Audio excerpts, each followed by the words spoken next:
বাবাজি ভাইরা, আমার নবী মুস্তাফা সাল্লাল্লাহু তাআলা আলাইহি ওয়াসাল্লাম যখন বাবা 18 বছরের যুবক আবু তালিবকে বলতেছে, ওগো আমার চাচা, আমির হামজাকে বলতেছে, ওগো আমার চাচা, আজকে আমার যথেষ্ট বয়স হয়ে গিয়েছে, আজকে আমি যুবক হয়েছি, অতএব আমি কর্ম করতে চাই, কাজ করতে চাই, ব্যবসা বাণিজ্য করতে চাই। আবু তালিব বলতেছে, এই সময় যদি তোমাকে ব্যবসা করতে দিই, বাণিজ্য করতে দিই, যদি বিদেশে পাঠায় দিই, কর্মে যদি রত কইরা দিই, আজকে মক্কার মানুষেরা বলবে, দেখ রে দেখ, যার আজকে মা নাই বাপ নাই, তাকে দিয়া কাজ কর্ম করাইতে আসে, আমরা বড় লজ্জায় পড়ে যাব। দেখবেন কারো বাড়িতে যদি এতিম থাকে, ওই এতিমকে লেখাপড়া করে যদি মাস্টার করে দেন তো দোষ, আবার যদি সে ক্লাস 4-5 এ পড়া ছেড়ে দিয়ে যদি বিদেশে চলে যায় তাও দোষ। কথা বললেন না? বলে যদি আপনার মাস্টার কোর্স কমপ্লিট করে, তার বাপ মা যদি না থাকে, চাচা চাচির কাছে থেকে, তো পাড়া প্রতিবেশী উদাহরণ দেয়, দেখ ওর বাপ নাই মা নাই, চাচা চাচি এত অবহেলা করে, তাও মাস্টারি কোর্স কমপ্লিট করলো, আর তোর বাপ মা থাকতে টাকা পয়সা দিচ্ছে, তাও কোর্স কমপ্লিট করতে পারছিস না। বলে কে বলে না? বলে। আবার 4-5 পর্যন্ত পড়ে যদি কাজে চলে যায়, তাও বলবে যে দেখ বাপ মা নাই, চাচা চাচি ফুফা ফুফি দেখতে পারেনি, তার জন্য ছেলেটা কত কষ্ট করে কাজ করে খেয়েছে। জি, এই কথা বলবে না? বলবে না? অনেকেই বলে। এই জন্য বাবা, এতিম যারা লালন পালন করে, এদেরও খুব কষ্ট হয়, আর এতিমেরও খুব কষ্ট হয়। এই জন্য তো আমার আল্লাহ তাবারাক তাআলা রাসূল সাল্লাল্লাহু তাআলা আলাইহি ওয়াসাল্লাম বলেছেন, একটা এতিমকে টাকা পয়সা ধন সম্পত্তি দিয়ে যদি সহযোগিতা না করতে পারো, একটা এতিমের মাথায় যদি একবার হাত বুলিয়ে দাও, আমার আল্লাহ তাবারাক তাআলা একটা মাকবুল হজের সব দান করে দেয়। জোরে বলেন সুবহানাল্লাহ। আবু তালেব বলেন, চাচা, আজকে যদি তোমাকে কাজে কর্মে রত কইরা দিই, আজকে মক্কার মানুষেরা আমাকে বলবে, দেখ রে দেখ, আজকে তার আব্বা নাই, তার মা নাই, বলে আজকে কর্মে রত কইরা দিয়েছে। আমির হামজা বলতেছে, ভাতিজা, আজকে তোমাকে 18 বছর বয়সে কেমন করে ব্যবসায় লাগাইতে পারি? আমার নবী বলে, চাচা গো, আজকে আমি এই বয়সে যদি কাজ না করি, কর্ম না করি, আমার উম্মতগণ বলবে আমার নবী 18 বছর বয়সে কোনো কাজ কর্ম করে না, এই জন্য আমরা কাজ কর্ম করব না। এই কথা হয়তো বলতে পারে, চাচা গো, আজকে আমি ব্যবসা করব, ব্যবসার ব্যবস্থা করে দেয়। আবু তালেব বলল, শোনো গো ভাতিজা, আজকে ব্যবসা করতে গেলে টাকার দরকার, পয়সার দরকার, অতএব হঠাৎ করে টাকা পয়সা তো ব্যবসায় লাগানো যায় না। আগে তুমি ট্রেনিং করে নাও, আগে তুমি একটু অভ্যাস করে নাও, প্র্যাকটিস করে নাও। বলে, কোথায় গিয়ে প্র্যাকটিস করব, অভ্যাস করব? আবু তালেব বলল, আমাদের মক্কা নগরে সব চাইতে একজন বড় ধনী ব্যক্তি আছে, সব চাইতে একজন রানী আছে, যার নাম হলো খাদিজাতুল কুবরা। ওই খাদিজাতুল কুবরা আমাদের বর্তমানে বাদশাহিনী, ওই খাদিজাতুল কুবরা বর্তমানে আমাদের রানী। ওই খাদিজাতুল কুবরা একটা নয়, দুইটা নয়, 4-4টা সম্পদের মালিক। ওই খাদিজার দরবারে চলো, তোমাকে কোন কাজে যুক্ত করে দিয়া। আমির হামজা রাদিয়াল্লাহু তাআলা আনহু গোটে গোটে পায়া আমার খাদিজাতুল কুবরা রাদিয়াল্লাহু তাআলা আনহা দরবারে পৌঁছালো। তখন কিন্তু খাদিজা কিন্তু বাবা ইসলাম ধর্ম গ্রহণ করে না। খাদিজা কিন্তু তখন রাদিয়াল্লাহু তাআলা আনহা ছিলেন না, তখন ইসলাম ধর্ম সম্পর্কে খাদিজা বুঝতো না, নবী মুস্তাফাকে চিনতো না। ওই খাদিজার দরবারে যাইয়া আমির হামজা বলল, আমাদের রানী, ওই আমাদের বাদশাহিনী, আজকে আমার একটা ভাতিজা আছে, আমার ভাতিজাকে তুমি কি কোনো কাজ দিতে পারবা? তোমার দরবারে কি কোনো কাজকর্ম আছে? তোমার কোনো কাজে কি নিযুক্ত করা যাবে? খাদিজা বলল, আমির হামজা, আমার বাড়িতে, আমার দরবারে সমস্ত সেনা আছে, কোনো কাজের কমতি না, শত কাজ আছে, সব কাজে আপনার কর্মী যুক্ত করাই আছে। আমির হামজা, শোনো, তোমার ভাতিজা যদি কাজ করতে চায়, একটা সিট খালি আছে, একটা কাজের কর্মী না, যে কাজটা হলো ছাগল বকরি চড়ানো। ওই ছাগল বকরি একটা নয় দুইটা নয় চার চারটা রাখালে চড়াইতো। ওই ছাগলগুলোকে চারটা রাখালে সামলাইতে পারে নাই বলে আজকে ওই রাখালগুলো, আজকে ওই কর্মীগুলো কাজ ছেড়ে দিয়ে পালিয়েছে। এখনো পর্যন্ত আরবের মধ্যে দেখবেন এই প্রথাটা আছে। আমাদের ভারতের, বাংলাদেশের যারা দেখবেন আরবে কাজের জন্য যায়, কর্মের জন্য যায়, অনেকে দেখবেন ছাগল দুম্বা চড়াতে যায়, কথা বলেন না, দুম্বা উট চড়াতে যায়। তো দেখবেন যে একটাই রাখাল আর দেখবেন শত শত দুম্বা আর উট দিয়ে দিয়েছে। আবার যদি একটা হারিয়ে যায় তো তার আবার ভিসা বাতিল হয়ে যাবে যতক্ষণ পর্যন্ত তার দাম না দিবে। আবার তার উপরে হয়তো কেসও হয়ে যেতে পারে, কথা বুঝলেন কিনা বিরাদার? এই আইনটা বাবা এখনো পর্যন্ত এই দেখেন আরবের মধ্যে আছে। খাদিজা বলল, এই আমির হামজা শোনো, আজকে একটা কাজ খালি আছে, ছাগল বকরি চড়ানো। তোমার ভাতিজা যদি ছাগল বকরি চড়াইতে পারে সেই কাজের মধ্যে যুক্ত করে দাও। আমির হামজা বলল, রানী গো, আজকে আমার ভাতিজা 18 বছরের যুবক, আজকে ওই কাজ হয়তো করতে পারবে না। এবার আমির হামজা রাদিয়াল্লাহু তাআলা আনহু বাড়িতে আসলে, আসার পরে আমার নবীজি জিজ্ঞাসা করলে, চাচা আমার জন্য কি কোনো কাজ পাওয়া গেল? আমার জন্য কি কোনো কর্ম পাওয়া গেল? আমির হামজা বলল, কোনো কাজ পাওয়া গেল না। আমার নবীজি মুখটাকে যেন নিচু করে নিয়ে বলতেছে, চাচা গো, একটা কাজের কি ব্যবস্থা হইল না? আমার নবীজির মনটা খারাপ দেখিয়া আমির হামজা বলল, ভাতিজা একটা কাজ খালি আছে, যে কাজটা হলো ছাগল চড়ানো। ওই কাজটা হয়তো তোমার দ্বারা সম্ভব হবে না। নবী আমার বলে, চাচা গো, কোনো কাজই ছোট হয় না। আমি নবী, ওই কাজ আমি করতে চাই। চাচা আমির হামজা নবীজিকে বলল, মোহাম্মদ, আজকে তোমার আব্বা নাই, তোমার মা না, আজকে তোমাকে ওই কাজের মধ্যে যদি যুক্ত করে দিই, তোমার কি কোনো ব্যথা বেদনা, তোমার বুকে কোনো রকমের কি চিন্তা ভাবনা আসবে না? নবী আমার বলে, চাচা গো, আজকে আমার মনের মধ্যে চিন্তা ভাবনা কেমন করে আসবে? কারণ আপনারা যেই ভালোবাসা আমাকে দিয়েছেন, যে মোহাম্মত আমাকে দিয়েছেন গো চাচা, আমি নবী কোনদিন ভুলব না। আজকে আমার নবী বলে, চাচা গো, আজকে যাদের মা নাই, যাদের বাবা নাই, রাস্তার মাঝে যারা ঘোরাঘুরি করে, যাদের দেখভাল করার মতো কেউ থাকে না, তাদের দেখাশোনা একমাত্র আমার আল্লাহ করে ফেরেশতাদের মাধ্যম দিয়ে। জোরে বলেন সুবহানাল্লাহ। আপনাকে একটা উদাহরণ দিয়া যায়, দেখবেন আপনার সন্তান, আমার সন্তান কত সুন্দরভাবে লালিত পালিত হয়। জীবনে কোনোদিন নোংরায় যায় না, ধুলোবালি লাগে না, সর্বদা পরিষ্কার পরিচ্ছন্ন চপ্পল পায়ে দিয়ে চলে। কিন্তু মাসে মাসে তাদেরকে ডাক্তারখানা নিয়ে যেতে হয়। কখনো সর্দি লাগে, কখনো পায়খানা হয়, কখনো বাবা কফ জমে যায়, কখনো মাথা যন্ত্রণা করে, কখনো বাবা দেখবেন কোনো না কোনো সমস্যা হয়ে যায়। কিন্তু যে বাচ্চাটার মা নাই, যে বাচ্চাটার বাবা নয়, সর্বদা ধুলোবালি মেখে থাকে, ভালো পোশাক পায় না, চপ্পল পায় না, সবসময় অবহেলিত ভাবে থাকে, দেখবেন ওই বাচ্চাটার কোনো রোগ বালা হয় না। কেননা ওই বাচ্চাটার দেখাশোনা স্বয়ং আমার আল্লাহ করে ফেরেশতাদের মাধ্যম দিয়া। এই জন্য বলছে, রাস্তার ধারে এতিম বাচ্চা, জোরে বলেন সুবহানাল্লাহ।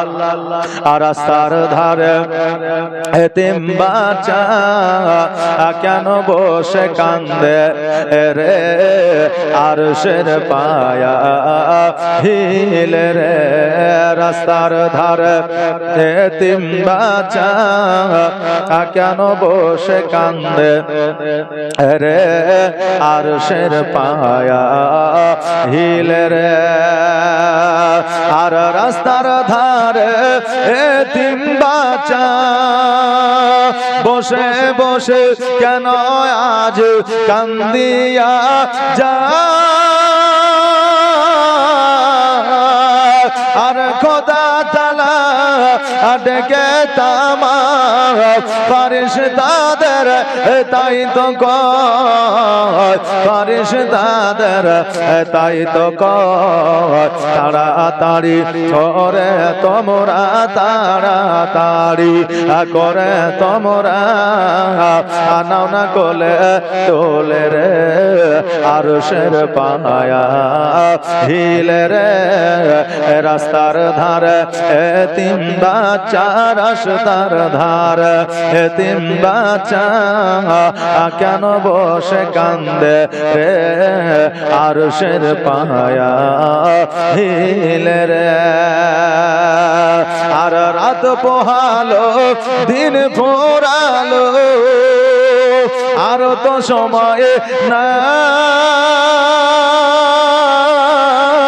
আর নাই গো পিতা নাই গো মাতা কোথায় গেলে মোরা শান্তি পায় কোথায় গেলে মোরা শান্তি পায় থাকতো যদি পিতা মাতা থাকতো যদি পিতা মাতা দুঃখ যেতাম ভুলে রে আরশের পায়া হিলে রে রাস্তার ধারে এতিম বাচ্চা কেন বসে কান্দে রে আরশের পায়া হিলে রে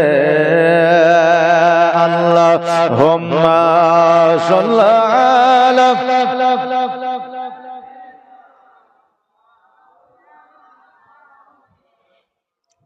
ওয়ালা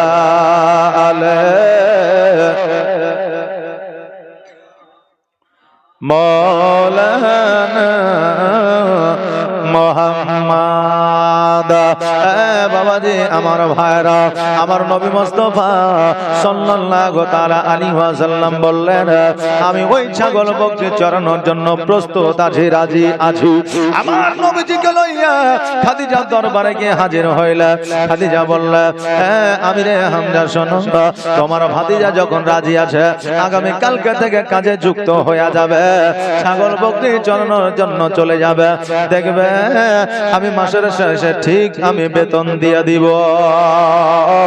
পরের দিন আমার নবী মুস্তাফা সাল্লাল্লাহু তাআলা আলাইহি ওয়াসাল্লাম একখানা আশাই লইয়া অর্থাৎ লাঠি লইয়া আমার নবী যেন খাদিজার দরবারে হাজির হয়ে গেল ছাগল বুঝায় দিল কোনে কোনে বার করে দিল আর খাদিজা বলে দিল মুহাম্মদ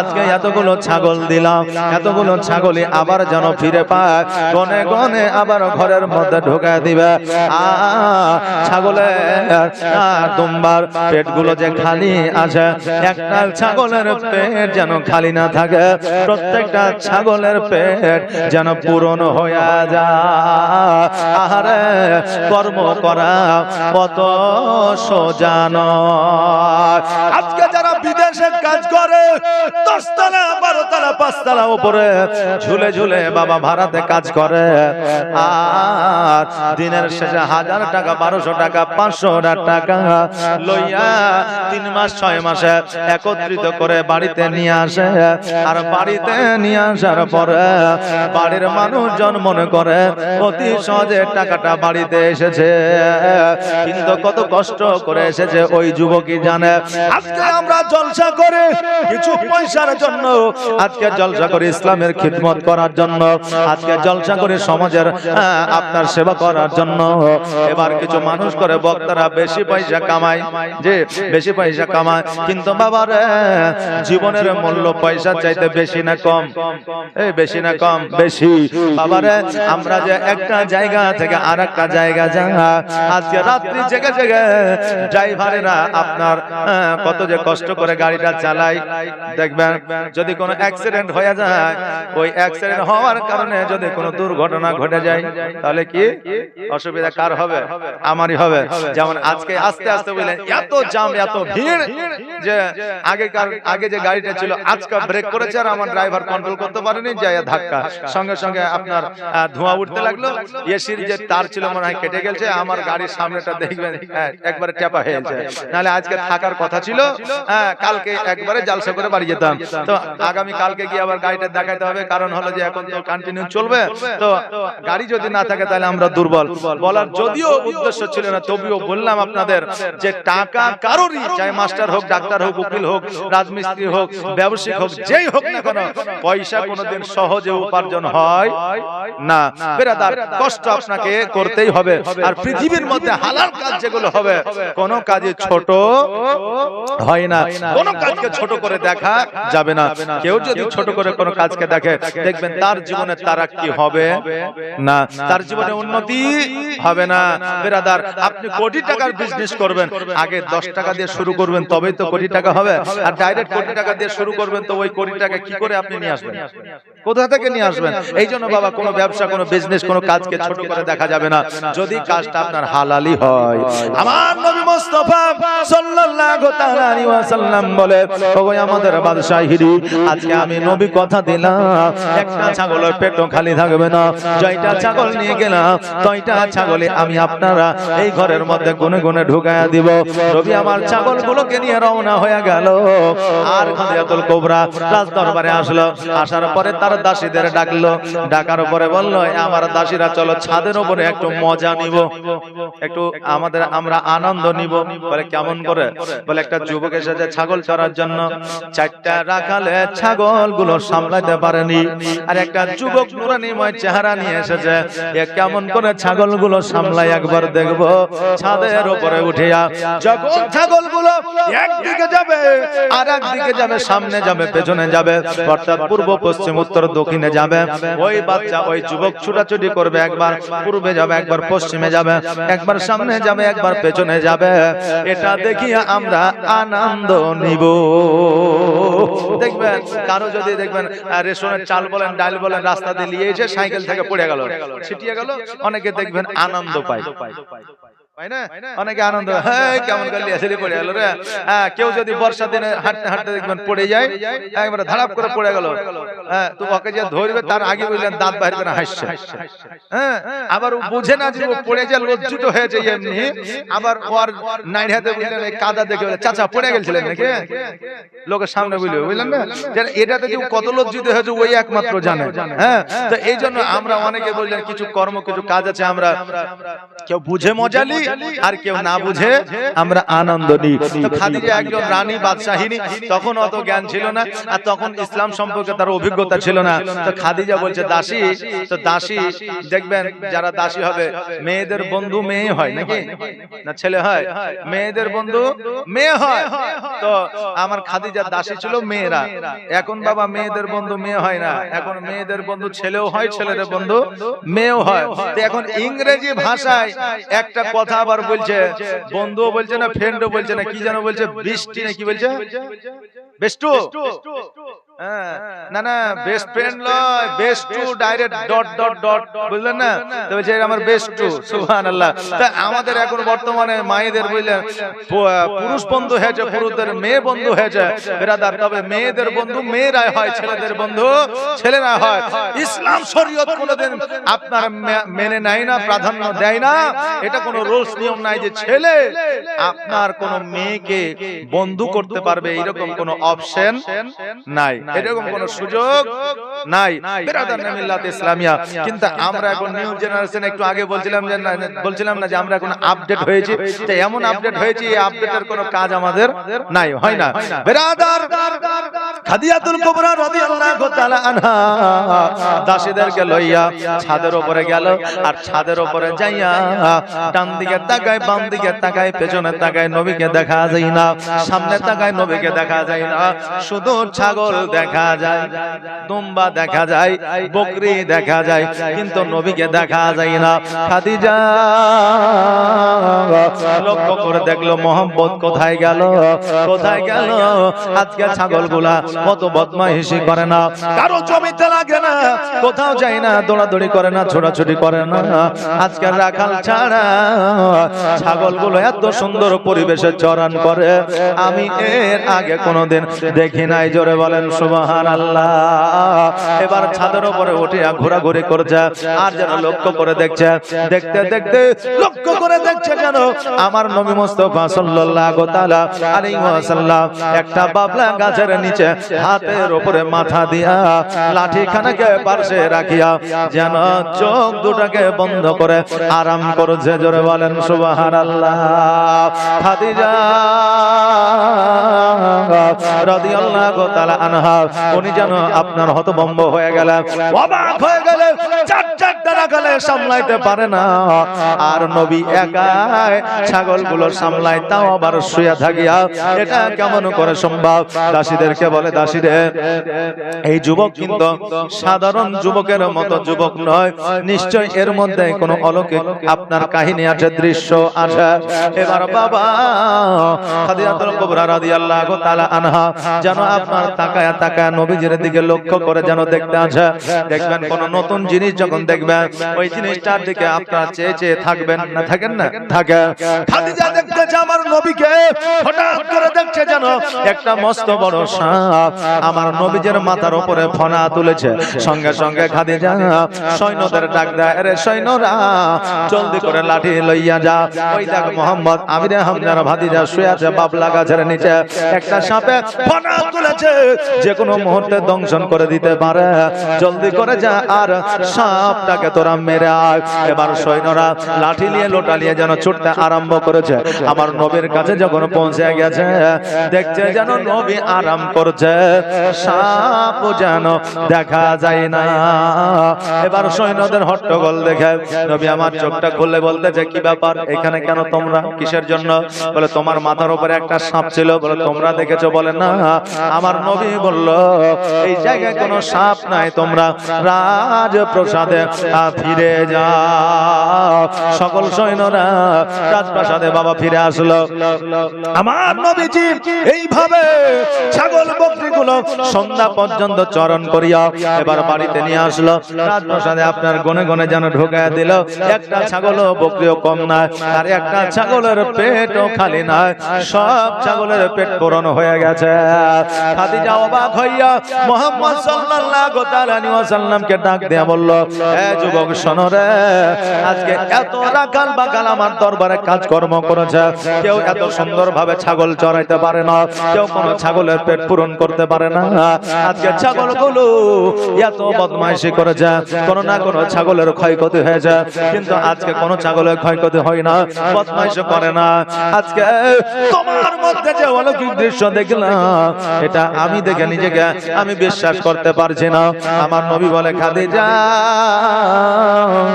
ওই আমাদের বাদশাহী, আজকে যেটা আপনি দেখেছেন ওইটা আলবাত্তা সত্য। জোরে বলেন সুবহানাল্লাহ।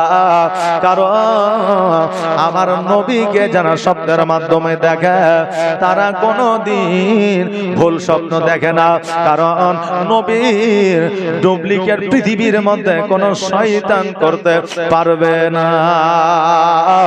আমার নবী মুস্তাফা বলতেছেন, তুমি যেটা দেখেছো ওটা সত্য। বলেন সাপটা কেন আসলো?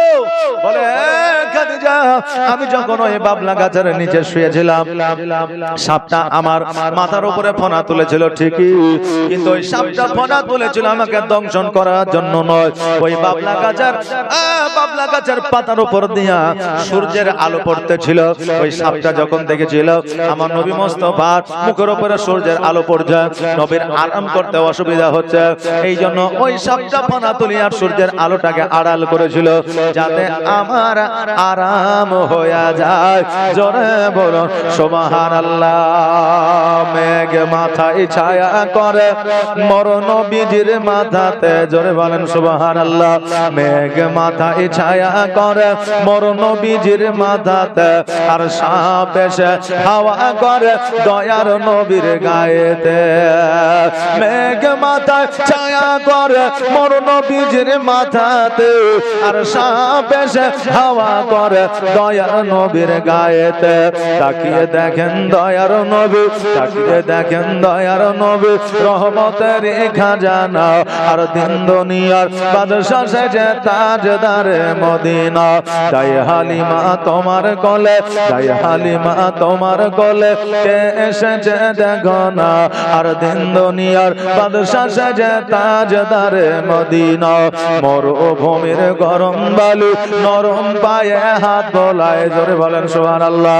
মরুভূমির গরম বালু নরম পায়ে হাত বোলায়, আর সূর্য এসে উকি মেরে মুখ দেখে তার লজ্জা পায়।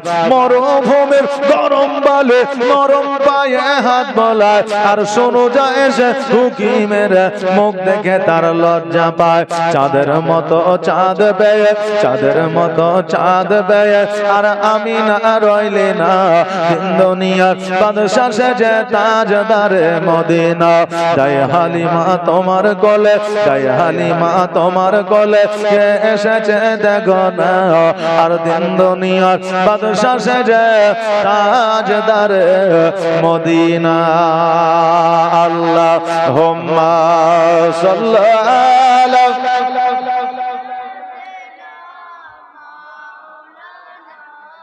মুহাম্মাদ ওয়া আলা মাওলানা মুহাম্মাদ সাল্লাল্লাহু আলা মুহাম্মাদিন মোহাম্মদ হরদম জবা সেনে কালো পাক নামে, মোহাম্মদ হরদম জবা সেনে কালো শফিয়ানা মোহাম্মদ। বাবাজি ভাইরা, আমার নবী মুস্তাফা সাল্লাল্লাহু তাআলা আলাইহি ওয়াসাল্লাম বললেন, খাদিজা শোনো রে, আজকে যখন ছাগলগুলোকে লইয়া গেলাম, ওই ছাগলেরা আলোচনা করে নিল, কারণ প্রত্যেকের মধ্যে একটা করে সর্দার থাকে, থাকে না? সর্দার ছাড়া একটা জিনিস বাবা পরিচালনা করা সম্ভব হয় না। ছাগলের মধ্যে সর্দার আছে, মৌমাছির মধ্যে সর্দার আছে, ভেড়ার মধ্যে সর্দার আছে, মানুষের মধ্যে সর্দার আছে। বাবা, প্রত্যেকের মধ্যে একটা করে সর্দার থাকে। এবার ছাগলের সর্দার বলল, ছাগলের দলেরা শোনো রে, আজকে যে আমাদের চরণ করতে এসেছে এ কিন্তু আমাদের আঘাল নয়, এ সারা জাহানের বাদশা নবী মুস্তাফা সাল্লাল্লাহু তাআলা আলাইহি ওয়াসাল্লাম। আজকে যদি আমরা নবীকে বিরক্ত করি, আমরা কিয়ামতের দিন আল্লাহকে জবাব দিতে পারবো না। এই জন্য কোন রকমের বদমাইশি করা যাবে না, নবীকে বিরক্ত করা যাবে না। এই জন্য ছাগল বকরি কোন রকম ভাবে বিরক্ত করে না, কারো জমিতে যায় না, কারো আইলে যায় না। ওগো খাদিজা, আজকে ছাগলেরা এত সুন্দর ভাবে চরণ করেছে, কারণ নবীর ওসিলা আমার আল্লাহ তাবারাক তাআলা ওই ঘাসের মধ্যে এত মিষ্টান্ন দিয়েছে, এত মধু দিয়েছে, ছাগল আনন্দ ফুর্তি করে খেয়েছে। জোরে বলেন সুবহানাল্লাহ। আমার নবীজি বললে, আমাদের বাদশাহী নেই খাদিজা, আজকে থেকে কথা দিলাম, তোমার ছাগলের একটা ছাগলেরও পেট খালি থাকবে না। খাদিজা বলল, মুহাম্মদ, তোমাকে ছাগল চড়াইতে হবে, তোমাকে কে বলেছে? আমি খাদিজা কথা দিলাম যে আগামী কালকে থেকে তোমাকে ছাগল চড়াইতে হবে না। আগামী কালকে থেকে আমি খাদিজা তোমাকে সেনাপতির দায়িত্ব খানা দিলাম। আমার নবী বলতেছে, খাদিজা, আমি যদি সেনাপতির দায়িত্ব খানা নিই, আজকে যে সেনাপতি আছে সে কোথায় যাবে, তার কর্ম কি হবে, তার বেতনের কি অবস্থা হবে, তার পরিবার কিভাবে চলবে। আজকে আমার নবী কেমন শিক্ষা দিয়েছে দেখেন। আজকে আমাকে আপনাকে যদি বাবা কোনো কাজ থেকে বিতাড়িত করা হয়, আমরা মানুষ কিন্তু প্রশ্ন উঠাই না, আমার কাজ হলেই হবে। কোন আপনার সর্দারকে যদি বাতিল করা হয়, জিজ্ঞাসা করি না কেন বাতিল করা হলো। আমাকে আপনাকে যখন জায়গা দেওয়া হয়, একবার রাজি আছে রাজি আছে, মসজিদের ইমামকে তাড়িয়ে দেওয়া হয়, পরবর্তী যখন ইমাম আসে ওই ইমাম জিজ্ঞাসা করে না কেন গেল, যদি এইভাবে যায় আমি থাকবো না, আমিও চলে যাবো, এই কথা বলে না, আমার হলেই হবে। কথা বললেন না? এই জন্য বাবা নবীর শিক্ষা কিন্তু এটা নয়। আমার নবী যে বললে খাদিজা আজকে একজনকে সেনাপতি থেকে বাদ দিয়া আমি নবী সেনাপতি হইতে পারবো না। খাদিজা বলল মুহাম্মদ তোমাকে কে বলেছে ওই সেনাপতিকে আমি বাদ দেব? ওই সেনাপতি থাকবে কাজে নিযুক্ত, যে কাজের মধ্যে আছে সে কাজের মধ্যেই থাকবে। আর আজকে তোমাকে আমি সেনাপতি রাখবো বুদ্ধিবিদ্যা দেওয়ার জন্য।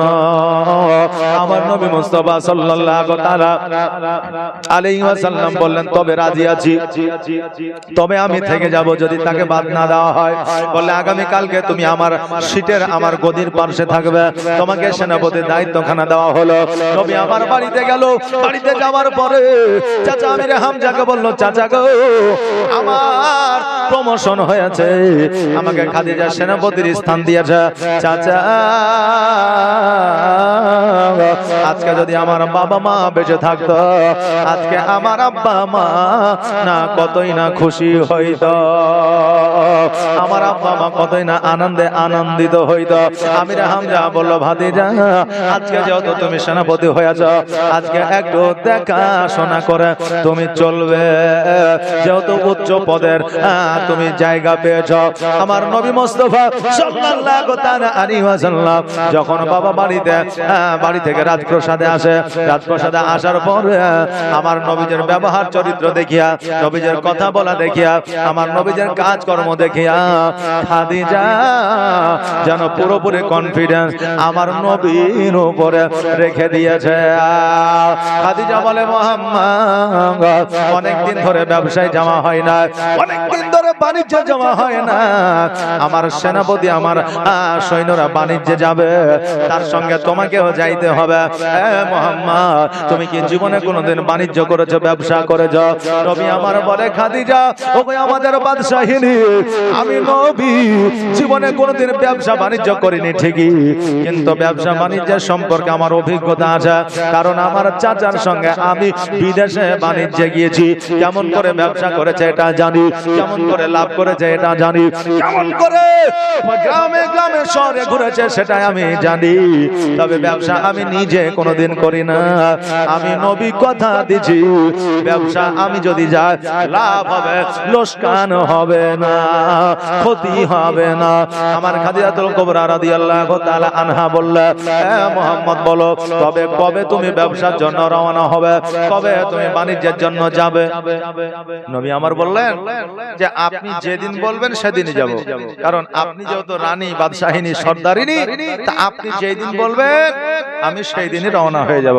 বলে আগামী কালকে তোমার জিনিসপত্র জামা কাপড় নিয়ে আসবে, আগামী কালকে তুমি ব্যবসায় রওনা হয়ে যাবে, তোমার সঙ্গে সৈন্য দেওয়া হবে, তোমার সঙ্গে অনেকগুলো আমার সৈন্য থাকবে, তুমি শুধুমাত্র অর্ডার করবে, তারা শুনবে, তাদের অর্ডার তুমি শুনবে না। নবীজিকে আমার পাওয়ার দিয়ে দেওয়া হলো। এবার আমার নবী মুস্তাফা সাল্লাল্লাহু তাআলা আলাইহি ওয়াসাল্লাম পরের দিন যেন চাচার কাছ থেকে আপনার অনুমতি নিয়ে খাদিজার দরবারে হাজির হয়ে গেল। আর খাদিজার দরবারে আসিয়া আপনার 6 মাসের জিনিসপত্র লইয়া বাণিজ্যের জন্য আপনার মিশরের দিকে রওনা দিয়ে দিল। তখনকার মূল ব্যবসা বিজনেস ছিল মক্কা থেকে চাদর নিয়ে বিদেশে গিয়ে বিক্রি করা। চাদর তো এখনকার মতো চাদর নয়, চাদর যেইগুলাকে আমরা কম্বল বলতাম একটা সময়, বলতাম না, চিনেন আপনারা? এখনকার যারা ছেলে আছে, নিউ জেনারেশনের লোক আছে, তারা কিন্তু চেনে না। এবার আপনি বলুন মৌলভী সাহেব, আপনাকে তো দেখে মনে হয়েছে যে খুব বয়স হলে হয়তো 40 হবে, তার বেশি তো হবে না। তা আপনি কি করে জানলেন নাকি যে আমরা জানি না? এটা কোনো কথা নাই, কারণ আমরা যে সময়, আমরা যেই জেনারেশনে ছিলাম, ওই জেনারেশনে এই কম্বল 5 নয় আর 10 নয় 20 নয় এগুলো বাতিল হয়েছে নাকি বলে যে আমরা দেখেছি। আর আমাদের পরে যারা এসেছে তারা দেখেনি, তারা শুনেছে বেরাদার। তবে আমরা অনেক কিছুই আমরা জানি, কারণ আমরা যখন 2000 সাল, তখন আমাদের প্রায় 8 বছর বয়স, আমাদের তখন অলরেডি বুদ্ধিবিদ্যা অনেকটাই হয়ে গিয়েছিল। আর যত উন্নতি 2000 সালের পরে, নাকি বলেন 2000 সালের পরে যত উন্নতি বেরাদার।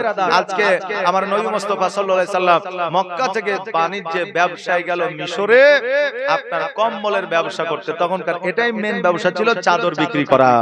এবার বাবা সৈন্যদের নিয়ে যখন আপনার রাস্তা দিয়ে চলতে আরম্ভ করলো, এবার সামনে যাওয়ার পরে 3টা রাস্তা দেখা যায়, ডানে একটা রাস্তা, বামে একটা রাস্তা, সামনে একটা রাস্তা।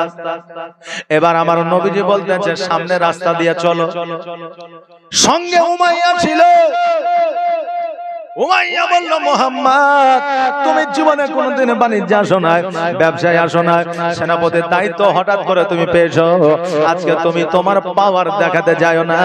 সামনে রাস্তা দিয়ে যেতে তুমি যেতে চাও, ওটা দিয়ে রাস্তা নয়, পুরো রাস্তা ব্লক হয়ে গেছে। একটা সময় রাস্তা ছিল, ওই রাস্তাটায় বেশি ডাকাতি হতো, ছিনতাই হতো, এই জন্য মানুষ ওই রাস্তা দিয়ে চলাফেরা আর করে না। যার কারণে রাস্তাগুলোতে গাছপালা বার হয়ে গেছে, জঙ্গল হয়ে গেছে, রাস্তাগুলো ব্লক হয়ে গেছে, বন্ধ হয়ে গেছে। এই রাস্তা দিয়ে যাওয়া যাবে না। আর এই রাস্তা দিয়ে যদিও যাওয়া যায়, ডাকাতে আমাদের সমস্ত মাল ছিনতাই করে নিবে। অতএব সামনে রাস্তা দিয়ে যাওয়া হবে না, ডান দিকে রাস্তা হয়ে চলো। নবী আমার বলে, উমাইয়া আমার খাদিজা কি বলেছে, আমার কথা তোমাদের শুনতে হবে। আর আমি যেটা জানি তোমরা সেটা জানো না। আমার নবী মুস্তাফা সাল্লাল্লাহু তাআলা আলাইহি ওয়াসাল্লাম আগে আগে উট নিয়ে চলতেছে। খোদার কসম করে বলি রে বাবা, যে রাস্তাগুলোতে জঙ্গল হয়ে গিয়েছিল, লতা পাতা আপনার বার হয়ে গিয়েছিল, আমার নবী আগে আগে চলে।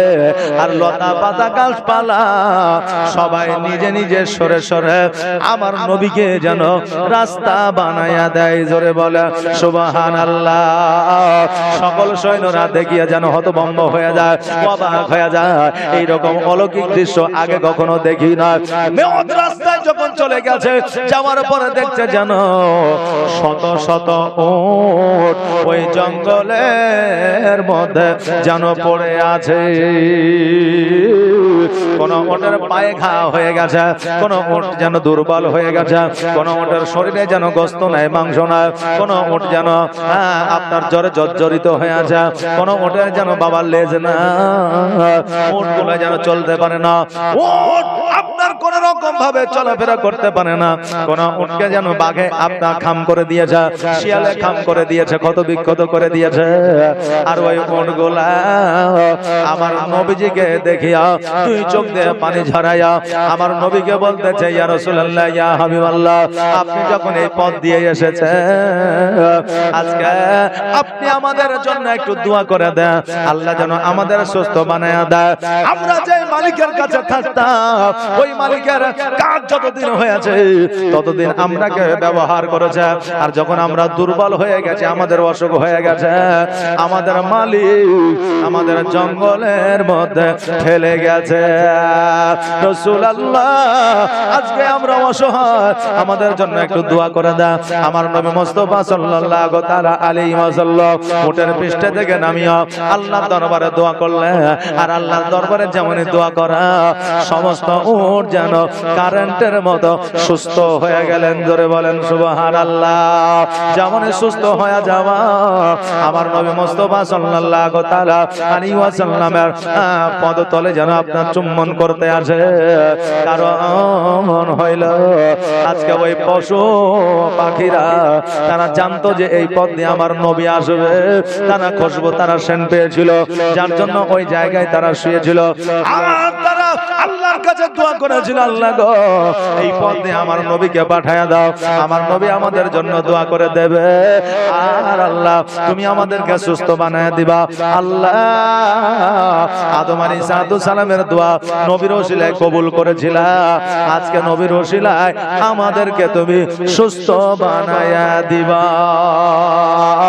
কারণ হইল নবী শব্দের মাধ্যমে আসবে, এটা আমি জানি আপনি জানি, কিন্তু বাবারে নবী তখনই আসবে যখন নবীর প্রতি আপনার মহব্বত থাকবে। হযরত ওয়াইস করনি এত মহব্বত নবীকে করেছিলেন, একবার নয়, দুইবার নয়, পাঁচবার নয়, সাতবার নয়, 10 বার নয়।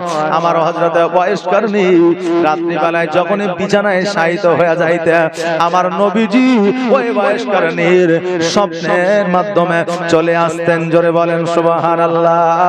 এই জন্য বাবারে নবীকে দেখার জন্য চোখ থাকলে শুধু হবে না, নবীকে দেখার জন্য আমাদের অন্তরে মহব্বত থাকতে হবে। নবীর প্রেমে পাগল হইলে, নবীর প্রেমে পাগল হইলে আমার আল্লাহ তাআলা খুশি। নবীর দরুদ পড়ো দিবানিশি, নবীর দরুদ পড়ো দিবানিশি। জোরে বলেন ইয়া রাসূলুল্লাহ। নবীর প্রেমে পাগল হইলে, নবীর প্রেমে পাগল হইলে আমার আল্লাহ তাআলা খুশি। নবীর দরুদ পড়ো দিবানিশি, নবীর দরুদ পড়ো দিবানিশি। ও কি নবীর প্রেমে পাগল হইলে আমার আল্লাহ তাআলার দিদার মিলে গো। জোরে বলেন সুবহানাল্লাহ। ও কি নবীর প্রেমে পাগল হইলে আমার আল্লাহ তাআলার দিদার মিলে গো। থাকো যদি যদ বাহালে, থাকো যদি যদ বাহালে হইয়া প্রেম উদাসী। নবীর দরুদ পড়ো দিবানিশি, নবীর প্রেমে পাগল হইলে, নবীর প্রেমে পাগল হইলে আমার আল্লাহ তাআলা খুশি। নবীর দরুদ পড়ো দিবানিশি। আমরা নবীর প্রেমিক কে কে একবার হাত উঠায় বলেন তো দেখি। চারটা নাকি? আমরা নবীর প্রেমিক, আমরা সবাই সকলে নাকি? আমরা নবীর প্রেমিক সবাই এবং সকলে নবীর জীবনী শুনতেছে। আসেন নবীকে কেমন ভালোবাসেন, নবীর মহব্বতে। আমি 10টা ভাইয়ের কাছে 100 টাকা করে টাকা চাইছি। 10টা ভাই এখানে আছেন, 10টা ভাই 100 টাকা করে টাকা একটু চটজলদি করে দিয়ে দেন। ধার বাকির কোনো সিস্টেম নাই বাবা যে পরে দিয়ে দেবেন, তাহলে একজন যুবক 200 টাকা দিয়ে গেল। সুবহানাল্লাহ, জাযাকাল্লাহ, মাশাআল্লাহ, বারাকাল্লাহ। এই ভাই একটু আসেন তো চটজলদি করে। কারণ হলো আমরা সবাই জানি হিসাবে কাঁচা কিন্তু কেউ হইলই নাকি, যে এখন প্রত্যেকের মোবাইলে ক্যালকুলেশন আছে, কিছু হলে মাথা কাটাতে হয় না, ফাটাফাট ক্যালকুলেশন করে দেয় ব্রাদার। তাই বলবো যে এই দেখেন এত বড় একটা প্যান্ডেল হয়েছে, তারপরে মাইক আছে, বক্তা আছে, দেশের আলেম ওলামা আছে, ব্রাদার একটা খরচার ব্যাপার আছে। তাই আমি বলবো যে 10টা ভাই আমার 100 করে টাকা একটু তাড়াতাড়ি করে। 100 টাকা বেশি নাকি? বেশি বলিনি তো 100 টাকা একটু চট করে আসেন তো। সুবহানাল্লাহ। এই দেন কি নাম? এই বেনামে ভাই আমার, এই দেখেন 100 টাকা দান করেছে, জাযাকাল্লাহ, মাশাআল্লাহ। একটা হলো আর 9টা আসেন তো। আর আমার মায়েদেরকে বলবো, মা এই দেখেন কালকে একটা মা আমার 500 টাকা দিয়েছে। তাই আপনাদের একটা কথা আমি বলে দিয়েছি, 2টা বাকি ছিল, আজকেও 3টা মা আমার 500 টাকা করে দেন তো একটু তাড়াতাড়ি। তাহলে আজকে যদি আমার মায়েরা 3টা মা আমার যদি 500 টাকা করে দেয়, আমি এই মাকে, এই মায়েদের একটা মশলা আমি শিখিয়ে দিয়ে যাব যে আমার মায়েরা এই দেখেন মুখ মানে ঠোঁটে লিপস্টিক দিতে পারবে কিনা, টিপ পরতে পারবে কিনা, তারপরে মেকআপ করতে পারবে কিনা, চোখের ভুরু শেভ করতে পারবে কিনা, আর চুল ছোট করতে পারবে কিনা। দাও ইমরান, এই দেখেন ইমরান 100 টাকা দান করেছে। আর 8টা ভাই আমার একটু আসেন, এই মা জননী একটু তাড়াতাড়ি করে আসেন, একটু জলদি করে আসেন। হ্যাঁ সুবহানাল্লাহ সুবহানাল্লাহ। আর 5টা মা আমার 200 টাকা করে দেন তো। 5টা মা আমার যদি 200 টাকা করে দেয়, তাহলে আমি এই মায়েদেরকে বলে দিয়ে যাব যে মায়েদের মধ্যে এমন একটা রোগ আছে যে রোগটার লক্ষণ হলো জান্নাতি হওয়ার লক্ষণ। জোরে বলেন সুবহানাল্লাহ। এই রোগটা যে মায়ের মধ্যে আছে, এই মা জান্নাতি, এটা আপনার জান্নাতি রোগের লক্ষণ। শামিম 100 টাকা দিয়েছে। আর 7টা ভাই আমার আসেন তাড়াতাড়ি। হ্যাঁ তাহলে আমি এই রোগটার কথা আমি বলে দিয়ে যাব। সুবহানাল্লাহ সুবহানাল্লাহ জাযাকাল্লাহ। 5টা মা আমার 200 টাকা করে একটু চট জলদি। এই কমিটির ছেলেরা মায়েদের দিকে একটু জানতো, মায়েরা তো আসতে পারবে না। হ্যাঁ চাদর না, এমনি মায়েদের দিকে একটু ঘুরো, মায়েরা দিবে। চাদরটা লাস্টে যাবে, চাদরটা লাস্টে যাবে। দু একটা কমিটি এই মায়েদের মধ্যে থাকো, মায়েদের দিকে থাকো, দেখো মায়েরা অবশ্যই দিবে। এই ভাই আর এই দেখেন 7টা ভাই আমার 100 টাকা করে একটু তাড়াতাড়ি করে আসেন, জলদি করে আসেন। 100 টাকা তেল মোটরসাইকেলে ঢুকিয়ে আমরা ঈদের দিনে ঘোরাঘুরি করে ফালতু নষ্ট করে দিয়েছি। আজ 100 টাকা এই নবী মুস্তাফা সাল্লাল্লাহু আলাইহি সাল্লামের জীবনীতে দিয়ে যান। মারে আজকে লক্ষ্মী ভান্ডারের টাকা তুলে নিয়ে এসেছি, আর নিয়ে আসার পরে লাতিকে দিয়েছি, পোতাকে দিয়েছি, জামাইকে দিয়েছি, বেটিকে দিয়েছি। আজকে এই জালসাতে দিয়ে যান। আজকে জামাই লিয়েছে, পোতা লিয়েছে, লাতি লিয়েছে, আপনার শেষ করে দিয়েছে। আজকে জালসায় দিয়ে যাবেন তো এর বাদাওলাত কিয়ামতের দিনে পাবেন। জোরে বলেন সুবহানাল্লাহ। আজকে বেশি লাইমা 200 টাকা করে টাকা একটু জলদি করে দিয়ে যান, একটু তাড়াতাড়ি করে দিয়ে যান। কি নাম? জুবাইল। এই দেখেন জুবেল, এই দেখেন 100 টাকা দান করেছে। 4টা হয়েছে, 6টা একটু তাড়াতাড়ি করে আসেন তো, একটু তাড়াতাড়ি করে আসেন। আর 6টা ভাই আমার একটু জলদি করে আসেন। সুবহানাল্লাহ সুবহানাল্লাহ। আমার প্রাণের মুশাররফ সুবহানাল্লাহ। এই দেখেন মুশাররফ হোসেন সাহেব 100 টাকা দান করেছে। আর 5টা ভাই আমার একটু তাড়াতাড়ি করে আসেন। আমার প্রাণের কি নাম গো? এই দেখেন বেনামে, এই দেখেন 2টা ভাই আমার 200 টাকা দিয়ে পাঠাই যা। সুবহানাল্লাহ জাযাকাল্লাহ। আর এই দেখেন আর 3টা ভাই আমার একটু তাড়াতাড়ি করে আসেন। আর 3টা ভাই সুবহানাল্লাহ জাযাকাল্লাহ মাশাআল্লাহ। আলী আসগর সুবহানাল্লাহ। এই দেখেন আলী আসগর কত সুন্দর নাম। এই দেখেন আলী আসগর 100 টাকা দান করেছে। জাযাকাল্লাহ মাশাআল্লাহ বারাকাল্লাহ সুবহানাল্লাহ। আলী আসগর ভাই আমার যে আশায় যে নিয়াতে করে গেল দানকে কবুল করো ও গো রহমান গো। আব্বা চা বানায় দাও বলবো। সুবহানাল্লাহ। বলছে যে একটা চা বানায় দাও, এটা বলেন। আচ্ছা এটা তো আমি বলে খতম করে দিয়েছি নাকি বলে যে বলে শেষ করে দিয়েছি। তবে যাই হোক এটা আবার বলবো। এই দেখেন ইউটিউবে, প্রত্যেকটা ইউটিউবে রেকর্ডিং হচ্ছে। আর এটা যখনই বুঝলেন যাবে তো ভাইরাল হয়ে যাবে। অনেকে অনেক রকম কমেন্ট করবে যে এই মৌলবী চা বেচতে লেগেছে, কথা বুঝলেন না? যে এই জন্য খুব একটা বলা যাবে না। তবে রিকোয়েস্ট যখন রেখেছেন তখন একবার বলে দেবো। কি রাজি আছেন আপনারা? শুনবেন শুনবেন? একটা ভাই আমার 500 টাকা দেন তো। শুনবেন তো? একটা ভাই আমার 500 টাকা নিয়ে আসেন। আসেন একটু তাড়াতাড়ি করে নিয়ে আসেন। সুবহানাল্লাহ সুবহানাল্লাহ। জাযাকাল্লাহ মাশাআল্লাহ। একটু তাড়াতাড়ি করেন গো। আব্বা চলে যেও না গো, আব্বা ছেড়ে যেও না গো, আব্বা ভুলে যেও না। ওই কারবালা ময়দান হতে কেউ ফিরে এলো না গো, আব্বা চলে যেও না গো, আব্বা ছেড়ে যেও না গো, আব্বা ভুলে যেও না।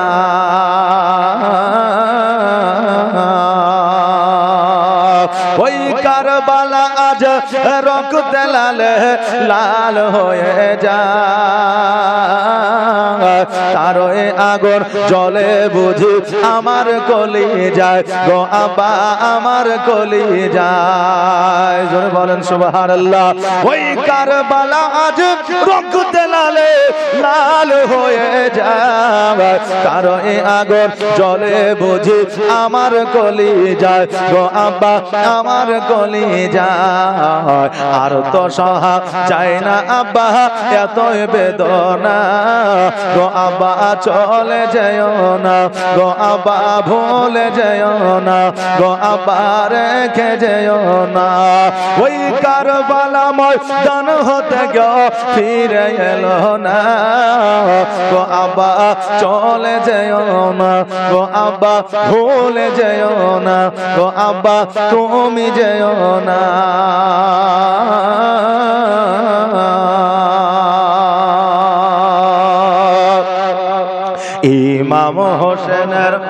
ইমাম হোসেন হস্ত ধরে কান্দে সাকিনা গো আব্বা চলে যেও না গো আব্বা ভুলে যেও না।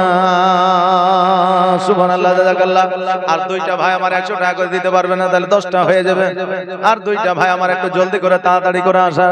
মায়েরা 5টা মা আমার 200 টাকা করে বললাম, একটা মাও আসে নাই। একটা মাও 200 টাকা একটা মাও দেয় নাই। সুবহানাল্লাহ জাযাকাল্লাহ মাশাআল্লাহ বারাকাল্লাহ। মা জননী আজকে আপনাদের বলে যায় মা ফাতেমা তো জোহরা রাদিয়াল্লাহু তাআলা আনহা জান্নাতের রানী, জান্নাতের সরদারিনী। আজকে আমার মায়েরা ফাতেমার সঙ্গে জান্নাতে যাবে। ওই ফাতেমার বাড়িতে খাবার নয়, ওই ফাতেমার বাড়িতে টাকা নয়, ওই বাড়িতে কোন রকমের সোনাদানা মণিমুক্তা হীরা না। আমার ফাতেমা সামান্য একটা রুটি তৈরি করেছে, ইমাম হাসান হোসেনকে নিয়ে রমজান মাসে রোজা খুলবে। এমন অবস্থায় ফকির দরবেশ এসে হাজির হয়েছে দান চাওয়ার জন্য। আমার ফাতেমা নিজের সন্তানকে না খাওয়ায়া, নিজে না খাওয়ায়া, স্বামীকে না খাওয়ায়া ওই রুটি খানা ফকির মিসকিনকে দিয়ে দিলেন। জোরে বলেন সুবহানাল্লাহ। এরাই ছিল দানি ঘরের দানি সন্তান রে মা। আজকে তুমি যদি দান করে যাও ফাতেমার সঙ্গে তুমি জান্নাতি হবে। জোরে বলেন সুবহানাল্লাহ। তাই মারে আর দেরি না করে 5টা মা আমার 200 টাকা করে একটু তাড়াতাড়ি করে দিয়ে যান তো, একটু জলদি করে। জাযাকাল্লাহ মাশাআল্লাহ বারাকাল্লাহ। আপনাদের জন্য খাস করে দোয়া করে দিয়ে যাবো। আর দুইটা বাপজি আমার 100 টাকা করে 200 টাকা একটু তাড়াতাড়ি করে আসেন, একটু জলদি করে আসেন। আর যদি না আসেন তাহলে আপনাদের লস নাকি বলে, আমার আবার কি লস বলে, যতক্ষণ না দিবেন ততক্ষণ আমি চাহিদি থাকবো নাকি, যে জীবনের দিকে আগা যাবে না। আর যত তাড়াতাড়ি দিবেন আমি চাহা বন্ধ করে দিয়ে নেওয়া বন্ধ করে দিয়ে জীবনে শুরু করে দিব। আর না হলে বলতে লাগবো, একটা চা বানাও আমার জন্য, একটা চা বানাও আমার জন্য, আদা দিও, এলাচি দিও, চিনি দিও সামান্য, একটা চা বানাও আমার জন্য। আরেকদিন বলেছিলাম যে একটা চা বানাও আমার জন্য, শেষ পর্যন্ত এই একটা চাও আসেনি। এখন আজ যদি আসে একটা নাকি বলে, জি আজকে যদি একটা আসে সুবহানাল্লাহ জাযাকাল্লাহ মাশাআল্লাহ। আর দুইটা ভাই আমার 100 টাকা করে দেন তো একটু তাড়াতাড়ি করে। আর দুইটা ভাই 100 টাকা আর 50 টাকা করে 10 টাকা করে নাই, একটু চটজলদি যার কাছে যেটা আছে একটু নিয়ে আসেন তো, একটু তাড়াতাড়ি করে আসেন। যার কাছে যেটা আছে একটু তাড়াতাড়ি করে নিয়ে আসেন, দেরি আর করবেন না। আলী হোসেন সুবহানাল্লাহ। এই দেখেন আলী হোসেন কত সুন্দর নাম, 100 টাকা দান করে গেছে। আল্লাহ তার বালা মুসিবত দূর করে দিও, তার রুজি রোজগারে বরকত দিও, খেতে কামারে উন্নতি দিও, তাকে সুস্থতা দান করো। এ ভাই আর একটা ভাই 100 টাকা একটু তাড়াতাড়ি করে আসেন। আর একটা ভাই 100 টাকা একটু জলদি করে। সুবহানাল্লাহ মাশাআল্লাহ। এই 10 টাকা 20 টাকা করে বাপজিরা নিয়ে আসেন না গো। সুবহানাল্লাহ।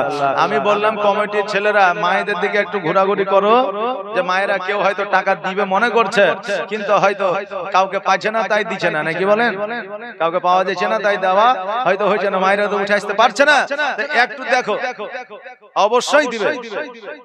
জি সবচাইতে দেনদার দেনেওয়ালা আমার মায়েরা, কারণ খাদিজাতুল কুবরা রাদিয়াল্লাহু তাআলা আনহা 1 টাকা নয় 2 টাকা নয় 5 টাকা নয় 500 টাকা নয় 5000 টাকা নয় কোটি কোটি টাকার সম্পদ ইসলামের জন্য বিলীন করে দিয়েছিলেন, দান করে দিয়েছিলেন। জোরে বলেন সুবহানাল্লাহ।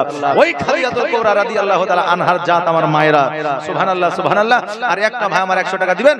আর এই দেখেন মায়েরা 5টা মা আমার 200 টাকা করে দিবেন। যদি দেন তবে বলবো, যদি না দেন তাহলে কিন্তু আজকে বলবো না, কাল বলে দিয়েছে কিন্তু আজকে বলবো না। কিন্তু 5টা মাকে আমার 500 টাকা দিতেই হবে ব্রাদার। শুধু এটাই নয়, যদি আমার মায়েরা 200 টাকা করে 5টা মা আমার দেয় তাহলে এই মায়েদেরকে এটাও বলে দিয়ে যাব যে নাইটি পরে নামাজ পড়া যাবে কিনা, যে নাইটি পরে নামাজ পড়া যাবে কিনা এটাও আপনাদের বলে দিয়ে যাব। বা নাইটি আমরা মুসলমান আমাদের পড়া যাবে কি যাবে না এটাও বলে দিয়ে যাব। একটু তাড়াতাড়ি করে আসেন। সুবহানাল্লাহ জাযাকাল্লাহ। আরেকজন বাচ্চা এখানেতে ছিল, আর ছিল কিনা ছিল দানে বোঝা গেল, 100 টাকা দান করে গেল, যে আশায় যে নিয়তে করেছে দান। আর দানকে কবুল করো ওগো রহমান। যোগ্য বাপের যোগ্য সন্তান এখানেতে ছিল, আর ছিল কিনা ছিল দেখো দানে বোঝা গেল। 1 2 3 4 5 6 7 8 9 10 হ্যাঁ 10টা হয়ে গেছে। দেখেন 10টা হয়েছে, 10 টাকা পড়ে গেছে। চলো তো বাবা, সুবহানাল্লাহ দাও। এই দেখেন সুবহানাল্লাহ জাযাকাল্লাহ। এইদিকে খুচরা দিয়ে 50 টাকা 50 টাকা দেন দে তাহলে হয়ে যাবে 1100 টাকা। এই দেখেন 1100 টাকা হয়ে গেল, 1150। সুবহানাল্লাহ, একজন 1100 টাকা দিয়ে গেল, আর চারজন 100 টাকা করে 1500 টাকা বুঝিয়ে দেন না জি, আর চারজন দিয়ে 1500 টাকা বুঝিয়ে দেন। এই মায়েরা, ওই দেখেন ভাইরা, কমিটির ভাই একটু হাঁটাহাঁটি করছে, ডেকে তাদের হাতে একটু দিয়ে দেন, ডেকে তাদের হাতে দিয়ে দেন। হায় হায় হায়, আমার মায়েদের অবস্থা যদি এরকম হয় তাহলে বাপজিদের অবস্থা কেমন হবে? যে আহারে মা, আজকে যে জীবনী শুনছেন এর জন্য একটা খরচ আছে। যদি 200 টাকা করে টাকা যদি না দিতে পারেন, হ্যাঁ, তাহলে নবী মুস্তাফার উপরে যে জীবনীর উপরে মহব্বত আপনাদের, সেই মহব্বত কেমন করে জারি থাকবে? কারণ নবীর মহব্বতে মানুষ জীবন পর্যন্ত দিয়ে দিয়েছে, আর আমরা এমন মহব্বত করি যে 200 টাকা দিতে পারি না। যে এমন মহব্বত করি যে 200 টাকা দিতে পারি না। হায় হায় হায়, কারণ যে আমার নবী মুস্তাফা সাল্লাল্লাহু আলাইহি সাল্লামের কাছে একজন গেলেন সাওয়ালি, যাওয়ার পরে বললেন, হুজুর আমি আপনার কাছে এসেছি কেন? বলে কিছু নেওয়ার জন্য। বলে কি নিবা? বলে যদি কিছু আমাকে কি বলে কিছু আমাকে যদি টাকা পয়সা দিতেন তাহলে আমার মেয়েটার বিয়ে দেওয়া হতো। আমার নবী মুস্তাফা সাল্লাল্লাহু আলাইহি ওয়াসাল্লাম বললেন যে তুমি ওসমান গনিকে গিয়ে বলো যে নবীজি বলেছেন যে আমার কন্যার বিয়ের জন্য কিছু দিতে। তো ওই সাওয়ালি ওসমান গনির কাছে গেলেন, যাওয়ার পরে দেখছেন প্রত্যেকটা মানুষ টাকা নেওয়ার জন্য লাইন দিয়ে দাঁড়িয়ে আছে। মানে ওসমান গনি রাদিয়াল্লাহু তাআলা আনহু একটু ধনী ছিলেন, টাকা পয়সাওয়ালা ছিলেন, তো যারা কর্ম করেছে তাদেরকে মিটাচ্ছেন টাকা, ক্যাশ বাক্স তিনার কাছেই আছে।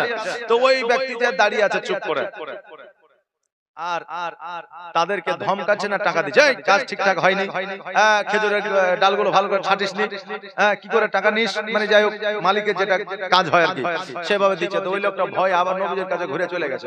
বলে 10টা টাকা 5টা টাকা কাউকে বাড়িয়ে দিচ্ছে না, ধমক দিয়ে তাড়িয়ে দিচ্ছে, আর আমার মেয়ের জন্য বিয়ের জন্য অনেক টাকা লাগবে, আমাকে কি দিবে?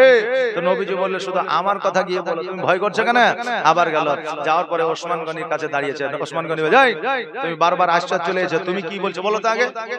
তো বলছে আমাকে রাসূলুল্লাহ পাঠালেন আমার মেয়ের বিয়ের জন্য কিছু দিতে বলেছে। তো ওসমান গনি রাদিয়াল্লাহু তাআলা আনহু বাক্সটাকে খুলে দিলেন আর বললেন তোমার যতটা দরকার তুমি নিয়ে যাও। জোরে বলবেন না সুবহানাল্লাহ। তোমার যতটা দরকার তুমি নিয়ে যাও। হাতে পয়সা তুলে নিয়েছে টাকা। বলছে হুজুর একটা কথা বলবো, বেয়াদবি মাফ করবেন। বলে বলো। বলে কাউকে একটা টাকা বেশি দিচ্ছেন না, যেটা মজুরি সেটাই দিচ্ছেন, আবার বকা দিচ্ছেন, অথচ আমাকে আমি যেমনই বললাম আর তেমনই বলছে তোমার যত দরকার নিয়ে যাও। ওসমান গনি বললে শোনো, যে লোকগুলোকে আমি টাকা দিচ্ছি এই হিসাবটা আমাকে কিয়ামতে দিতে হবে, আর আজকে যে টাকা তুমি নিয়ে যাচ্ছ এই হিসাব আমাকে লাগবে না, যেহেতু তুমি রাসূলুল্লাহর কথা বলেছো। জোরে বলেন সুবহানাল্লাহ। আর তোমার মেয়ের বিয়েতে কত টাকা লাগবে এটা আমি জানি না, তাই তোমাকেই উঠাতে বললাম যে তুমি উঠিয়ে নিয়ে যাও, যাতে কিয়ামতের নালিশ না করতে পারো যে আমার মেয়ের বিয়েতে 5000 টাকা খরচা হইবে কিন্তু আমাকে দিয়েছিল 2000, এই কথাটা যেন বলতে না পারো। এজন্য আমি তোমাকে দায়িত্ব দিলাম, তোমার যত খুশি তুমি উঠিয়ে নিয়ে যাও। জোরে বলেন সুবহানাল্লাহ। তো এরাই তো নবীর আশিক ছিল, এরাই তো নবীর প্রেমিক ছিল, এরাই তো নবীকে প্রেম করনেওয়ালা ছিল। আহারে এতক্ষণ পর্যন্ত চেয়েছে মা বোনদের কাছ থেকে 200 টাকা পাইলাম না। সুবহানাল্লাহ সুবহানাল্লাহ জাযাকাল্লাহ মাশাআল্লাহ। এই দেখেন সুবহানাল্লাহ জাযাকাল্লাহ। আর চারটা ভাই আমার 100 টাকা করে দিবেন। এই দেখেন এই 50 টাকা 10 টাকা 20 টাকা। এই মায়েদের দিকে চাদর নিয়ে যাও, হ্যাঁ চাদরটা নিয়ে যান। আর কত চাইবো? চাইলে নাকি বলেন সুবহানাল্লাহ সুবহানাল্লাহ জাযাকাল্লাহ মাশাআল্লাহ বারাকাল্লাহ। একটু তাড়াতাড়ি করে আসা। দয়ার নবী বিন প্রাণ বাঁচে না, একবার দেখাও না আমার। দয়ার রাসূল বিন প্রাণ বাঁচে না, একবার দেখাও না আমার। ওরে মরু বলে তোরে দয়ার নবী কি গিয়াছে তোর উপরে। ওরে মরু বলে তোরে দয়ার নবী কি গিয়াছে তোর উপরে মোর বলে গিয়াছে সত্য মোর বলে গিয়াছে সত্য কিন্তু নবীর পায়ের ঘা কেন পড়ে না দয়ার নবী বিনা প্রাণ বাঁচে না একবার দেখাও না আমার দয়ার রসুল বিনা প্রাণ বাঁচে না একবার দেখাও না আমার ওরে রাখাল সনত ভাই দয়ার নবীজি আমার গিয়াছে কোথায় রাখাল বলে বুঝি না নবী রাখাল বলে চিনি না নবী তোমরা নবী কারে দয়ার নবী বিনা প্রাণ বাঁচে না একবার দেখাও না আমার সুবহানাল্লাহ সুবহানাল্লাহ একটু তাড়াতাড়ি করে চাদরটা ঘুরিয়ে নিয়ে আসবে কারণ মায়েদের কাছে আর চাইবো না তবে মায়েদেরকে যে মশলা আমি বলবো বলেছিলাম সেটাও আর বলবো না কথা বুঝতে পারলেন না সেটা যে বলবো না কালকে যদি আমার মায়েরা দেয় তো বলে দেবো ইনশাআল্লাহ যাই হোক জাযাকাল্লাহ মাশাআল্লাহ বারাকাল্লাহ বিরাদার আজকে আমরা কালেকশনে বা অন্য বিষয়ে যে কথাগুলো আমরা বলি বর্তমানে এই দেখেন ফেসবুক আর ইউটিউবে কেটে কেটে দিয়ে দেখবেন আপনার যেগুলো দেখবেন যে পরিপ্রেক্ষিতে কথাগুলো বলেছি ওই পরিপ্রেক্ষিতে কথাগুলো কেটে দিয়ে যেগুলো হট কথা গরম কথা যেগুলো আপনার ভাইরাল হবে ওগুলোকে কেটে দিয়ে অনেক সময় অনেকজন ছেড়ে দেয় কথা বুঝতে পারলেন না যে আমি এক জায়গায় ওয়াজ করেছিলাম সেই জায়গাটা ছিল মালখন্ডা আপনার করণদিঘি তো ওখানে ওয়াজ করেছিলাম যে আজকাল মেয়েদের মাথায় কাপড় থাকে না কারণ মেয়েরা মাথায় কাপড় দেয় না যদি তাদেরকে শ্বশুর শাশুড়ি বলে যে তোমরা মাথায় কাপড় কেন দাও না তো মেয়েরা বলে যে আমাদের মাথায় কাপড় থাকে না তো কেন কেমন করে কাপড় থাকবে কারণ তুমি চুল কেটেছো ববি কাট আর চুলগুলোকে সামনে দিয়ে এই নাকের উপর দিয়ে মুখের কাছে নিয়ে এসছো যে ওখান পর্যন্ত তুমি বিউটি পার্লারে কেটেছো এবার তুমি রাস্তা দিয়ে যখন চলছো ওই চুলগুলো তো ওই মুখের কাছে নেমে আসবে আর যখন নেমে আসবে লাকে ঠেকবে লাকটা সুরসুর করবে আর তখন তুমি হাত দিয়ে সরাবে না একটু স্টাইল করে সরাবে কেমন করে মুখে ফু দিয়ে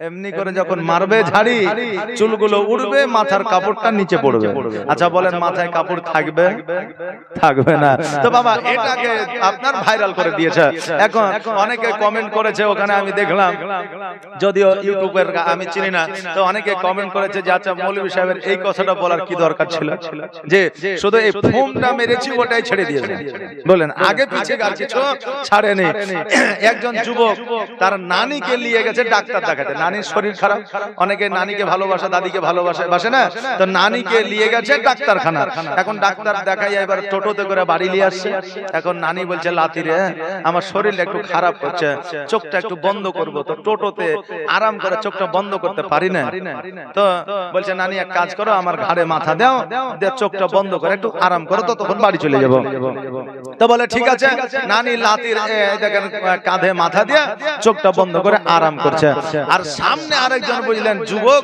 ও কিন্তু টোটোতে বসেছিল ও ফারাম করে ফুটুস করে একটা ছবি তুলে নিয়ে ফেসবুকে আপডেট দিয়ে দিয়েছে যে ভালোবাসা বয়স মানে না যে আপডেট দিয়ে দিয়েছে যে ভালোবাসা বয়স মানে না তা আগে জানতে হবে যে আসলে কি উদ্দেশ্যে বলছে আর আসলে ওর মা না চাচি না খালা না নানি না দাদি এটা দেখতে হবে এখন দেখবেন প্রথম মেয়ের বিয়ে দিচ্ছে তো জামাইয়ের বয়স আর শাশুড়ির বয়স ধরা খুব মুশকিল হয়ে যায় নাকি বলে তো ব্যাংকে গেলে আর আপনার ডাক্তারখানা গেলে বা কোনো জায়গায় গেলে কোনো বন্ধু বান্ধবকে যদি দেখেন বহুদিন পরে তো যায় যে বলেন না ভাবি ভালো আছে কারণ এটা শাশুড়িও হইতে পারে যে এখন শাশুড়ির বয়স আর জামাইয়ের বয়স ধরা খুব মুশকিল হয়েছে কথা ঠিক বলছে না ভুল বলছে এই জন্য আগে আপনি দেখবেন জানবেন ভেরিফাই করবেন যে আসলে ওইটা কে। কথা বুঝলেন না ব্রাদার? তাই ভেরিফাই করে আপনার ছাড়ার চেষ্টা করবেন আর সত্যটা প্রচার করার চেষ্টা করবেন। এটাই হলো দ্বীন ইসলামের খিদমত। জোরে বলেন সুবহানাল্লাহ।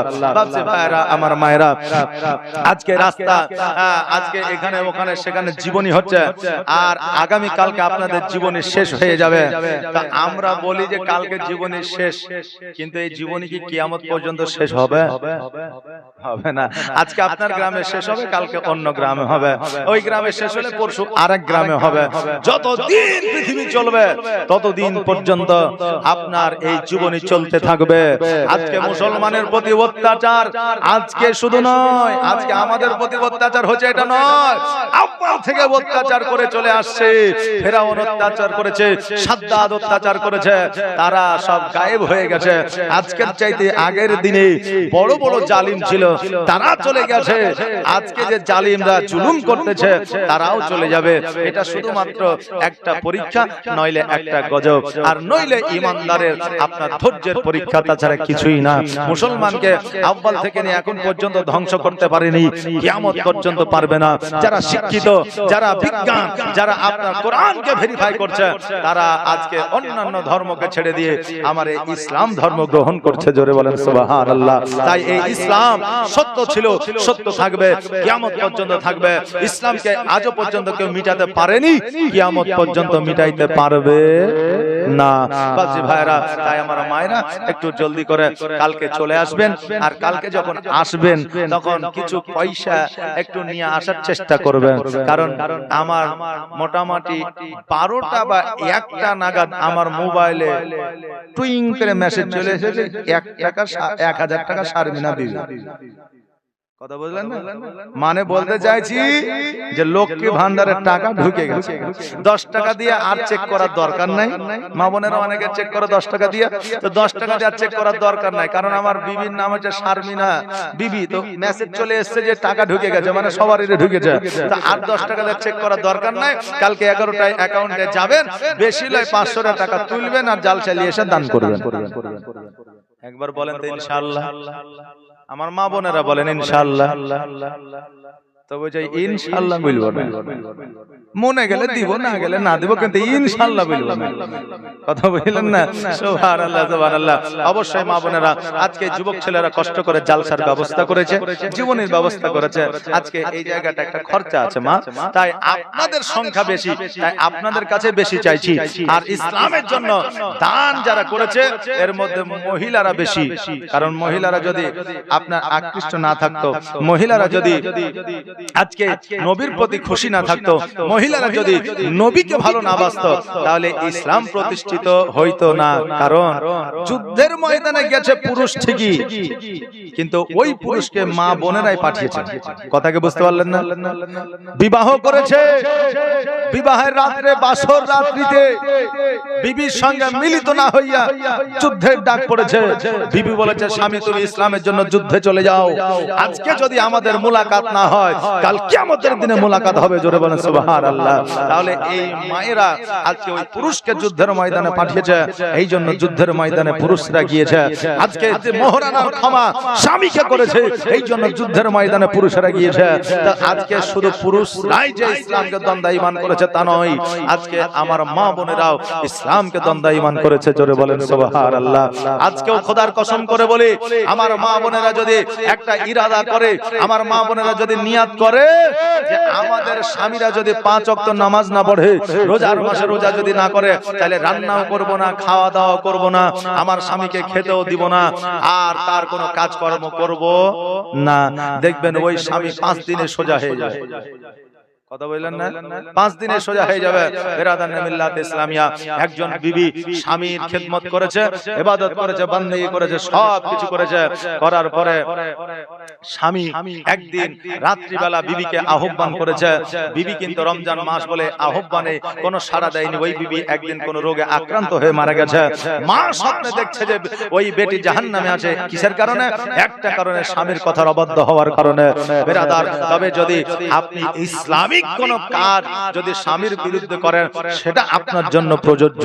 তবে আপনি যদি আপনার স্বামীর কথা অমান্য করেন, আপনার স্বামীর আদেশ যদি অমান্য করেন, তবে কিন্তু আপনি জাহান্নামী হবে। কিন্তু ইসলামী যদি হয়, আপনি ইসলামিক মতে আপনার স্বামীকে 3টা জায়গায় শাসন করতে পারবেন। কয়টা জায়গা বললাম? 3টা জায়গায় শাসন করতে পারবেন। প্রয়োজনে স্বামীর নামে বিচার ডাকতে পারবেন, প্রয়োজনে স্বামীর জন্য আপনার বাপ মাকে ডাকতে পারবেন, প্রয়োজনে আপনার স্বামীর নামে কেস ফাইল করতে পারবেন, প্রয়োজনে স্বামীর নামে আপনি ডায়েরি করতে পারবেন, প্রয়োজনে আপনার স্বামীকে কেউ আঘাত করতে পারে, তবে আপনি নয়, আপনার স্বামীকে সোজা করবার জন্য আপনি 3টা জায়গায় স্বামীকে শাসন করতে পারবেন। এই 3টা জায়গা কোন কোন জায়গা আপনারা শুনবেন? শুনবেন? হ্যাঁ না বলেন? শুনবেন? এই 3টা জায়গা। আচ্ছা 200 টাকা দিলেন না, 100 করে 3 জনে দেন তো, তাহলে বলে দেব। 100 করে 3 জন দেন, বলে দেব স্বামীকে 3 জায়গায় শাসন করা যাবে। এবার টাকাটা কিন্তু খুব সহজেই আসবে, কারণ 100-র মধ্যে 70টা মা চায় যে স্বামী আমার কথা শুনুক আর স্বামীকে যেন আমি শাসন করতে পারি। কথা বললেন না? হ্যাঁ, সুবহানাল্লাহ, মাশাআল্লাহ। তাই 3টা মা আমার 100 টাকা করে দেন তো, একটু দেখি চট জলদি তাড়াতাড়ি করে 3 জায়গায় শাসন করতে পারবেন স্বামীকে, বলে দেব। একটু তাড়াতাড়ি করে জলদি করে আসা। আবার সগো প্রেমিক বেলা মদের জগতে ফিরে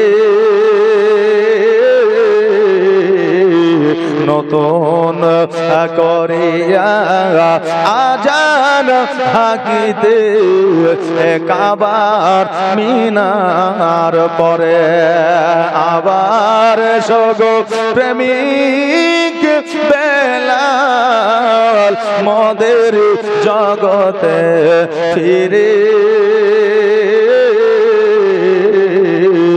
নতুন করিয়া আজান হাকিতে কাবার মিনার পরে দিয়ে যায় অমর পৃথিবীর সন্ধ্যা, দিয়ে যায় অমর পৃথিবীর সন্ধ্যা, এ জগৎ মাঝারে এসে নতুন করিয়া আজান হাকিতে কাবার মিনার পরে।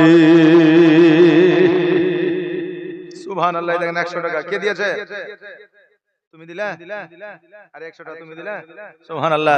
এই দেখেন বেটা ছেলে দিয়েছে, মেয়ে ছেলে দেয় নাই। জি, মা বোনেরা দেয় নাই। এই জন্য বলবো না স্বামীকে কোন 3 জায়গায় শাসন করা যাবে। এখন আমার বাপজিরা হয়তো বলবে যে আমাদের শাসন করার ব্যবস্থা করছেন আপনি এই সামান্য 300 টাকা লেওয়ার লাগা। এটা আমার কথা নয় বাবা, এটা ইসলামের কথা, শরীয়তের কথা। মা বোনেরা 3টা জায়গায় স্বামীকে শাসন করতে পারবে। এই 3টা জায়গা কোন কোন জায়গা আমি বলেছিলাম, বলে দিব, কিন্তু মায়েরা শুনবে না। বেরাদার, আল্লাহ যদি হায়াতে রাখে আগামী কালকে বলে দিয়ে যাব। বেরাদার মিল্লাত ইসলামিয়া, তবে কালকে শেষ দিন। আমার যত ইউটিউবার এখানে আছে প্রত্যেকেই এই শেষের দিনে দাওয়াত রইল, আপনারা শেষে অবশ্যই আসবেন। যার শেষ ভালো তার সব ভালো, নাকি বলে? প্রতিদিনই আসবে, আর কালকে আসবে না তাহলে কিন্তু মনটা খারাপ করবে। যেহেতু কালকে বিদায়ের দিন, সবার সঙ্গে একটু মোলাকাতের ব্যাপার আছে নাকি, যে এই জন্য আমি ইউটিউবারকে বললাম খাস করে যে আপনারা আসবেন, আপনাদের সঙ্গে এসেছি যতদিনই কথা হয়নি, বার্তা হয়নি, মোলাকাত হয়নি, শেষের দিন একটু মোলাকাত হবে। আর আমার মা বোনদের দাওয়াত রইল, আপনারাও আসবেন। পাড়া প্রতিবেশী যে মা বোনেরা আছে তাদেরকেও ডেকে নিয়ে আসবেন, যে শেষের বেলা দোয়া হবে, চ একটু দোয়াটা করে আসি। সুবহানাল্লাহ, জাযাকাল্লাহ। যাই হোক বাপজি ভাইরা, আমার মায়েরা, বোনেরা, আসেন নবীজিকে একবার মন থেকে সালাত ও সালাম জানাই। ইয়া নবী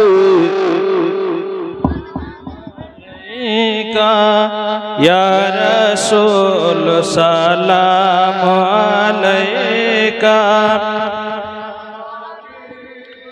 সালাম আলাইকা সালাওয়াত ইয়া রাসূলুল্লাহ,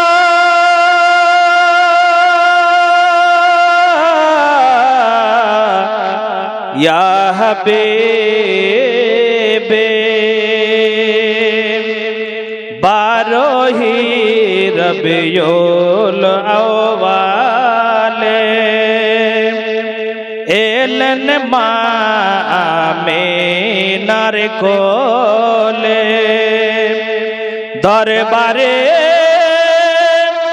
দুই হাত তুলে নবী কান্দেন উম্মতি বলে ইয়া নবী সালাম আলাইকা ইয়া রাসূল সালাম আলাইকা ইয়া হাবিব সালাম আলাইকা সালাওয়াত ইয়া রাসূলুল্লাহ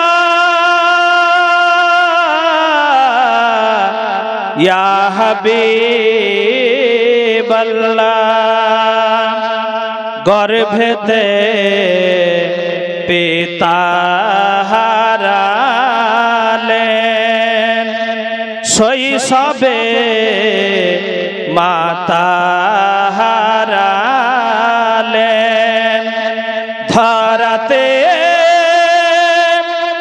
এতিম সাজিলেন শোকেতে জগৎ কাঁদালেন ইয়া নবী সালাম আলাইকা ইয়া রাসূল সালাম আলাইকা ইয়া হাবিব সালাম আলাইকা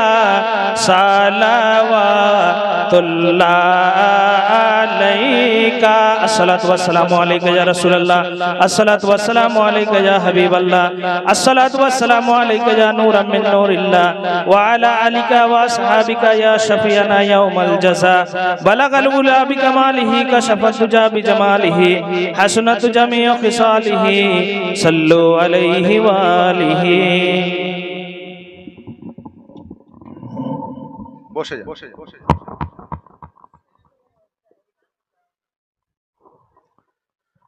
সকলে দোয়া করেন আল্লাহুম্মা আমিন।